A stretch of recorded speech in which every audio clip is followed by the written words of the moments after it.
Okay. So this might be the second to last video that I end up putting out.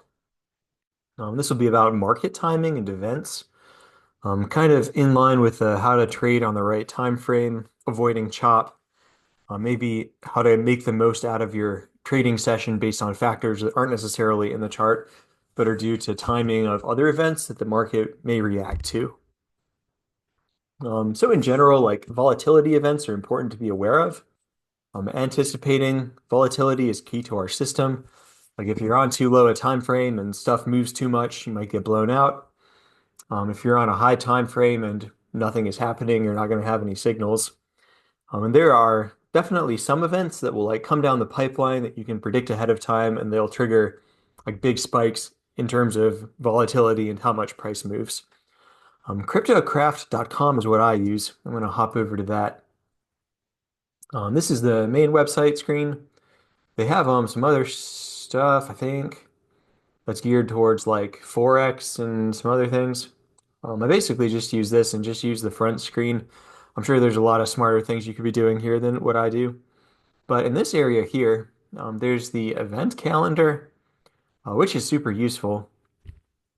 They'll have events listed and then they'll be yellow, orange, or red based on how much they're like anticipated to have a market impact. So we can see that Wednesday coming up on the 29th, we've got FOMC. That's at 2 p.m. Not really a whole lot otherwise the next couple weeks. Stuff today was pretty boring. We haven't had events for a little while, but usually whenever I'm thinking about how to structure my week and how to structure trading sessions for the day, I'll like, hop over here and see what's going on.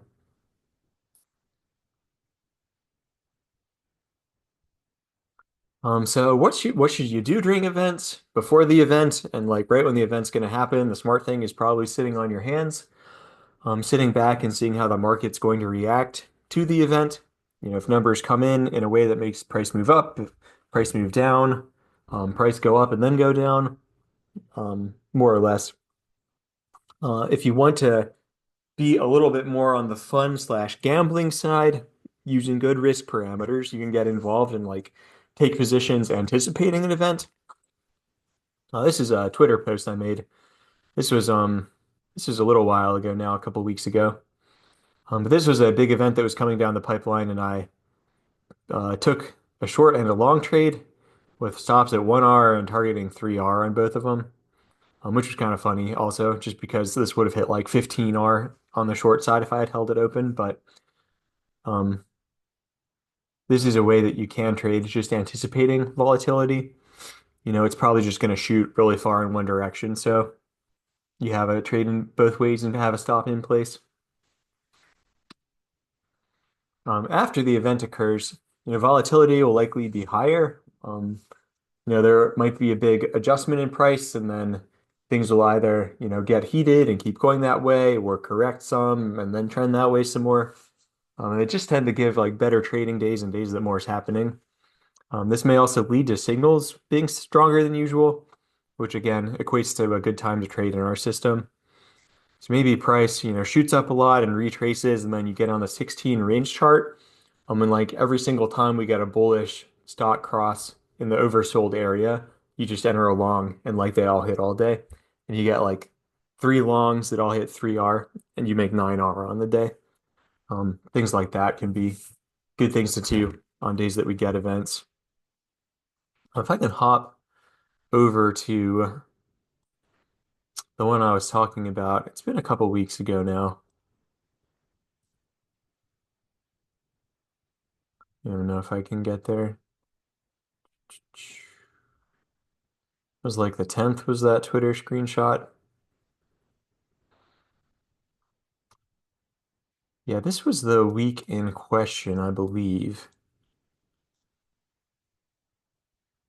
Let's see what those events were. I remember this week pretty well. Wednesday the 15th, I think, was pretty remarkable.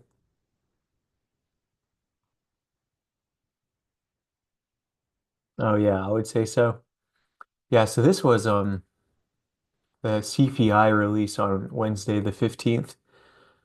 You can see, not much is happening relatively for a while, and then just a giant blowout candle.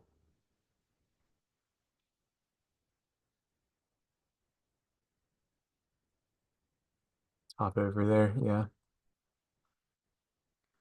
So based on this, maybe you think that the market is going to react strongly and, get in along prior to the event releasing at 8:30 in the morning. Maybe you sit on your hands. Maybe you short and you long, just anticipating the volatility coming. So either you hit and, you make something based on this long or you don't. Then you can see market kind of cools off for a while. Pretty strong initial trend, cools off, and then throughout the day, the trend, gives you a few more spots to get involved in longs. This is the 1 minute chart. If we hop over to the 16 range, things would probably be a little clearer. Yeah, so this is that event at 8:30 in the morning.